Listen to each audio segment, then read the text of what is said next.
안녕하세요. 오늘은 한 50대 가장이 상가 투자에 실패하면서 결국 파산에 이르게 된 실제 사례를 기반으로 한 이야기를 전해드리려고 합니다.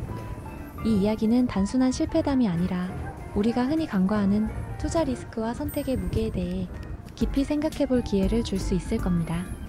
끝까지 들어주시면 혹시라도 비슷한 상황에 놓일 수 있는 분들이 큰 도움을 얻으실 수 있을 거라 믿습니다. 우리 이야기의 주인공 김 씨의 이야기로 시작하겠습니다. 김 씨는 50대 초반의 가장으로 안정적인 직장 생활을 오래 해왔습니다. 은퇴를 몇 년 앞두고 그는 고민에 빠졌습니다. 은퇴 후에도 생활비를 꾸려갈 수 있을까? 아이들 교육비와 노후 자금은 충분할까? 누구나 생각해볼 수 있는 그런 고민이죠. 그때 주변에서 들려온 말이 있었습니다. 바로 상가 투자였습니다.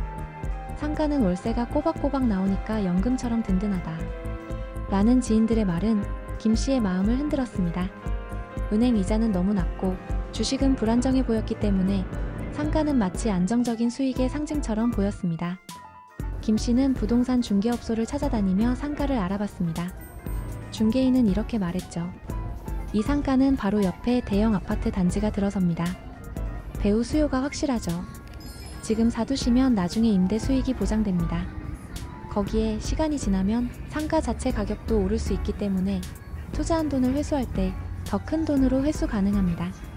그 말은 너무나 설득력 있게 들렸습니다.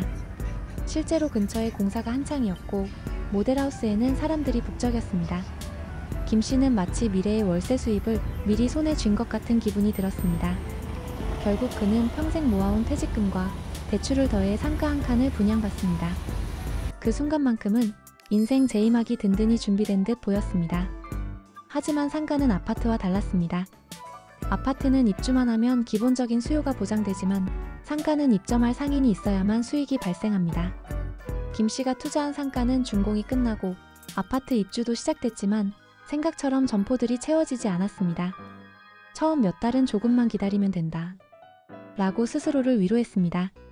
하지만 시간이 지날수록 공실은 채워지지 않았고 임차인을 찾는 일은 점점 더 어려워졌습니다.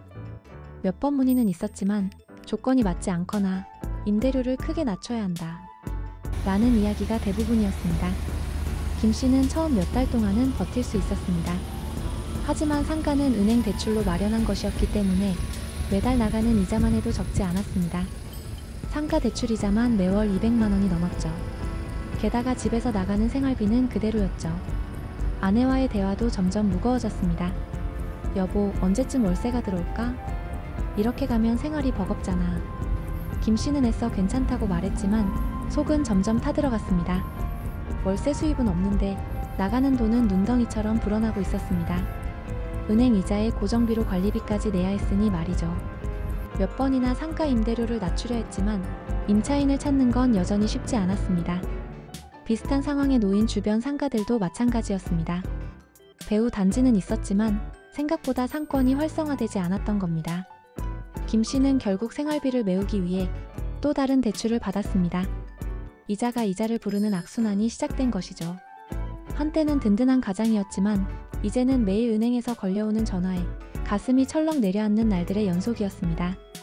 시간은 흐르고 결국 김 씨는 더 이상 버틸 수 없게 되었습니다. 상가는 팔리지 않았고 임차인도 들어오지 않았습니다. 매달 내야 할 이자조차 감당하지 못하자 결국 법원에 개인 파산 신청을 하게 되었습니다. 그는 이렇게 말했습니다. 가족들에게 너무 미안합니다.